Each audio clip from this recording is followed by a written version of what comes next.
Hello guys, कैसे हो सारे। आई होप आप सब अच्छे होंगे। तो गाइज़ आज की इस वीडियो में आपको लेंसगार्ड का एक सन ग्लासेस अनबॉक्सिंग करके दिखा रहा हूँ। तो सन ग्लासेस और इनके प्रोडक्ट बहुत ही बेस्ट होते हैं। तो मैंने तो पहले किसी से पता किया था, फिर मैंने बाय किया। तो हम अनबॉक्सिंग करके देखते हैं इसका प्रोडक्ट कैसा होता है। तो मैं यहाँ पर खोल लेता हूँ इसको फटाफट से कट आउट करके। तो मैं इसको फटाफट से यहाँ पर फाड़ लेता हूँ और इसके अंदर से जो भी है ये निकाल। और यहाँ पे कुछ इस टाइप का डब्बा मिलता है और इस डब्बे के अंदर आपका जो भी आपने प्रोडक्ट मंगाया है, मैंने ये नंबर वाला मंगवाया है।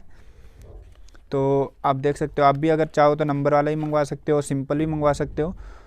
तो मैं यहाँ पे इसको खोल के दिखा देता हूँ। इस तरह का इसका कुछ पैकेज होता है और यहाँ पे देख सकते हो ये डब्बा है ना, जो डब्बा बहुत क्वालिटी का है। और यहाँ पे ये देख सकते हो ये है हमारा लेंस, जो भी है सन ग्लासेस, देख सकते हो काफ़ी अच्छा है। और आप कूल विंक और लेंसगार्ड का दोनों का कंपेयर नहीं कर सकते, क्योंकि दोनों का प्रोडक्ट में बहुत फ़र्क है। तो मुझे तो लेंसगार्ड से बढ़िया लगा। अगर आप भी मंगवाना चाहते हो तो बाय कर सकते हो। डिस्क्रिप्शन में आपको लिंक मिल जाएगा लेंसगार्ड वेबसाइट का। तो फ्रेंड्स, आई होप ये वीडियो पसंद आया होगा। अगर पसंद आया तो अपने इस चैनल को सब्सक्राइब करो। नेक्स्ट वीडियो में फिर मिलते हैं कुछ ऐसे इंटरेस्टिंग वीडियो के साथ। तब तक के लिए बाय।